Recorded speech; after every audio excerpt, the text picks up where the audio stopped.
Саламатсыздар ма оқушылар? Бүгінгі сабағымыздың тақырыбы презентация слайдының макеті. Бүгінгі сабақтан слайдқа макет таңдауды үйренетін боламыз. Балалар, сабағымызды бастамас бұрын мына ребусты шешіп көрейік. Қандай сөз шығады деп ойлайсыңдар?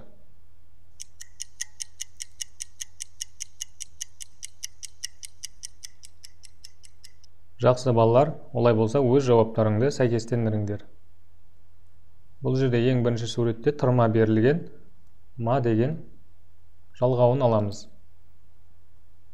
Одан кейін к әрпін қоямыз.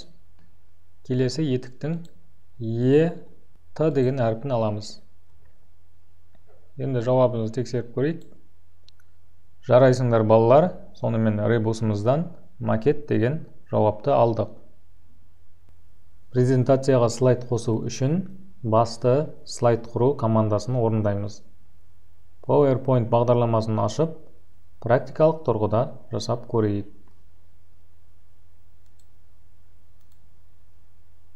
Презентацияға слайд қосу үшін басты, одан кейін слайд құру командасын орындаймыз.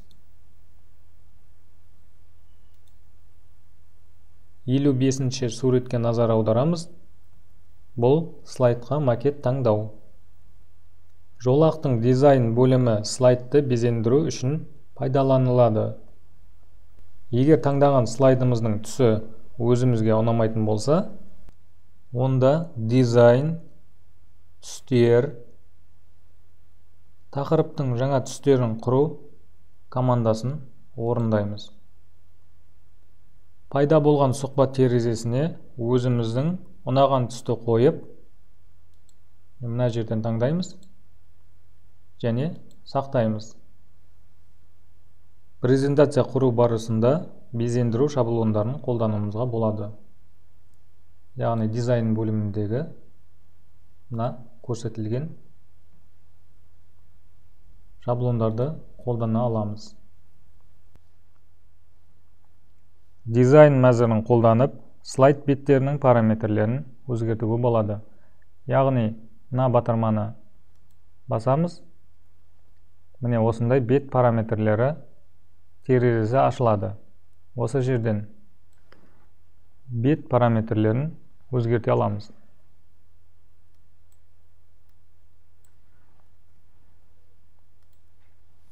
Ал слайд мөлшері батырмасының көмегімен слайд бағытын ауыстыра аламыз.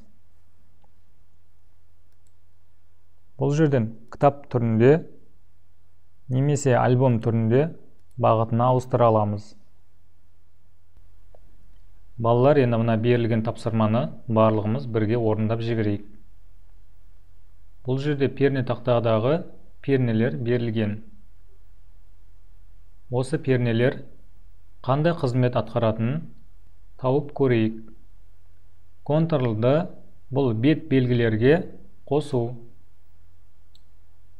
Және Ctrl-H бұл тарихын қарау. Одан кейін Ctrl-G бұл жүктелген файлдарды көрсету. Тапсырмамызды сәйкестендіріп болдық. Енді жауабын тексеріп көрейік. Мінекей балалар, барлығы дұрыс орындалды. Осы пернелердің қандай қызмет атқаратынын біліп жүрулерің керек. Балалар, енді келесі тапсырма тыңда және сақта деп аталады. Мына оң жағындағы берілген дауыстарды мына сөздерге қарап сәйкестендіреміз. Ал олай болса, бастайық. Макет. Bookmark. Tools. Презентация. Дизайн. Дизайн. Макет. Дизайн. Инструмент. Природа. Presentation. Презентация. Бет-бельга. Дизайн. Дизайн. Presentation. Презентация. Закладка. Layout. Дизайн. Мінекей оқушылар, тапсырмамызды сәйкестендіріп болдық. Енді жауабын тыңдап көрейік. Макет. Дизайн. Макет. Дизайн. Layout. Design. Бәрекелді балалар, жарайсыңдар.